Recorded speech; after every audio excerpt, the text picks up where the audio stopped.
Hello everyone. Today we learn about the machine learning concepts, what a model is, biasness, variance, and underfitting and overfitting, and training and testing. So let's first go through a model. So what's a model? In the previous video we have learned that we are given a set of data to a machine and then machine will learn whether there's a pattern. So how these machines are creating the pattern or identify these patterns. Let's first dive into example. So let's say we are given a set of data, the study hours and exam score. So what machine does is it will identify the data that we are given, and then it is trying to create a mathematical equation or set of rules to create a connection between the study hours and exam scores. So I have drew two lines, one in red, one in black. So you can see black line might be the best solution. So the machine will create an equation in this case. So we call this equation or the pattern or set of rules as a model.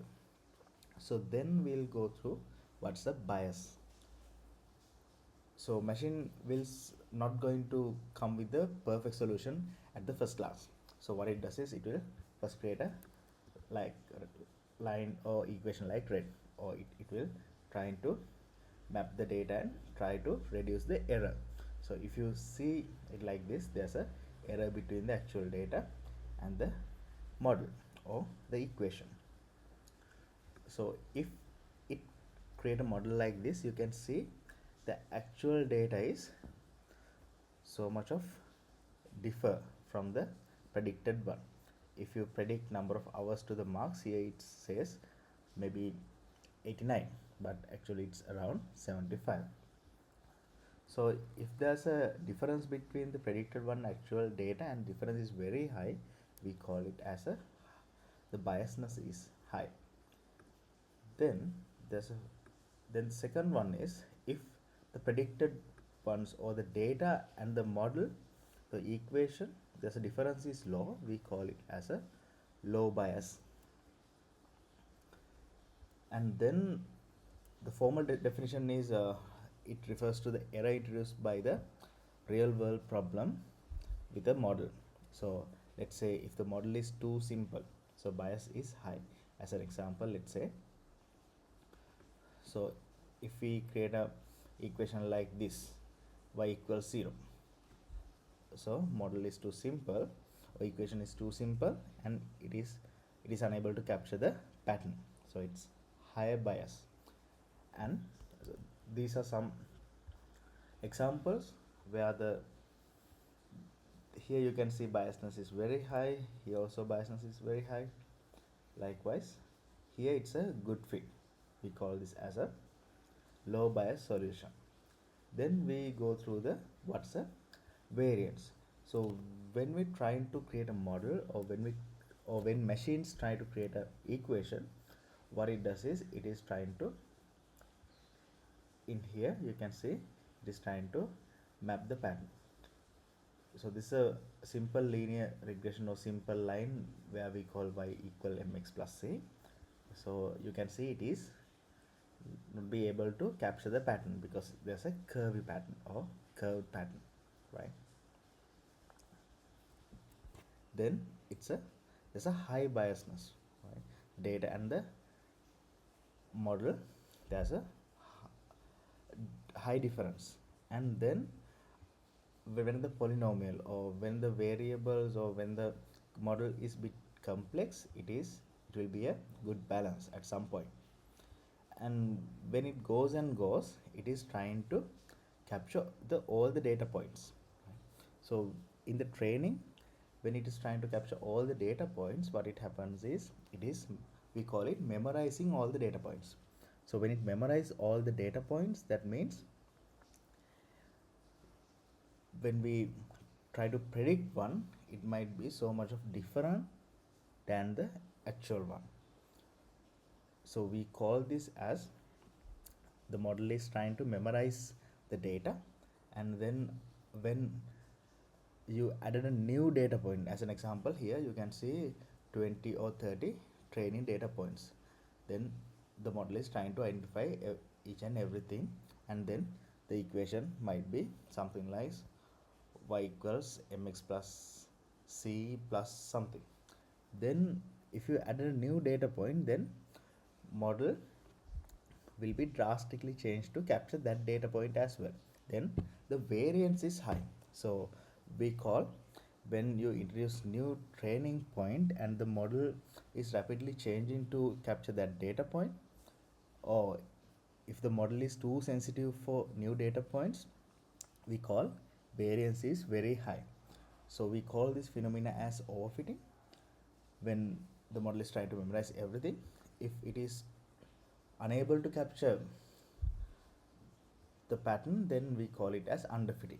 So if there's a high biasness, then we call it as underfitting. And if there's a low biasness but the variance is high, then we call it as overfitting. Then we'll move to some of the examples. So these are the same one. The actual prediction line is in the green line, and then predicted values are in the blue line. Then you can see there's a very high difference, so very high biasness. But here you can see the biasness is very low, right? So it try to predict, but the variance is high, or the difference between the data point and the actual value is very high. So we call it as overfitting.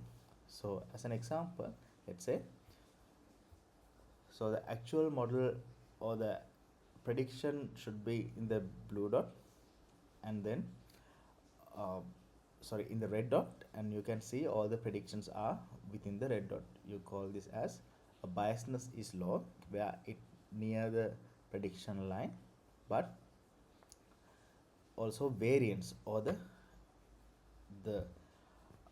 difference between the actual or the spectrum, so it's very low. So this is a good model.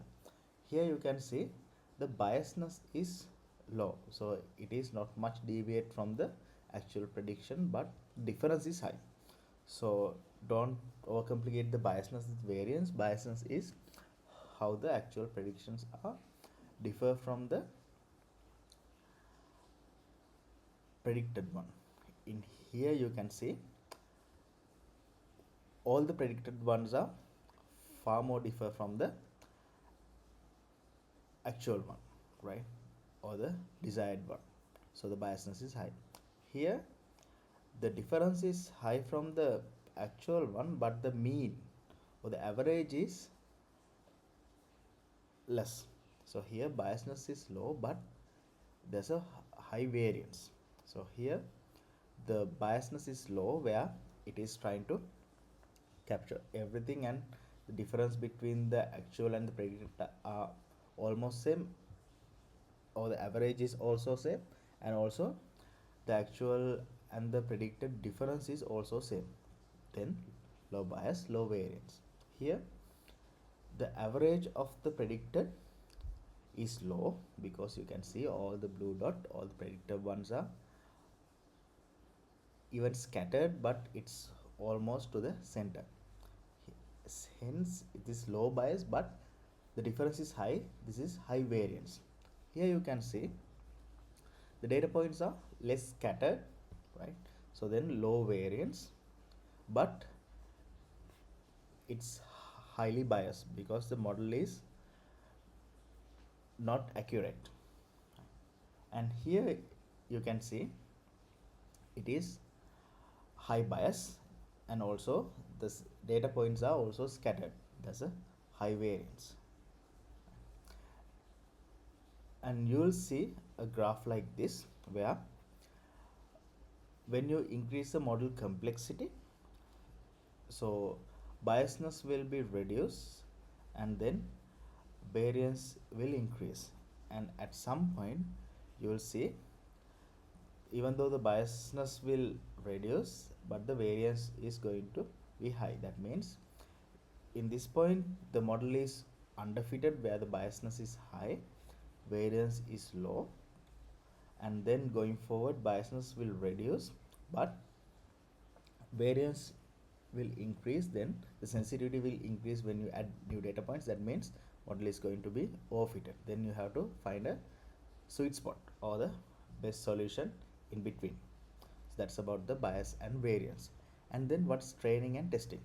So if you have 100 data points, so you're not going to train the whole 100 data points passing it to the model. So what you're trying to do is you'll either divide it to 80-20 or 70-30, and then you train the model with the 80 or 70 data points, and once it is trained you will test it with this unseen data, because if you trained it with all the data, then this model is highly biased to this specific data points, and if you introduce new data points, so there might be a high variance, you can't cross validate.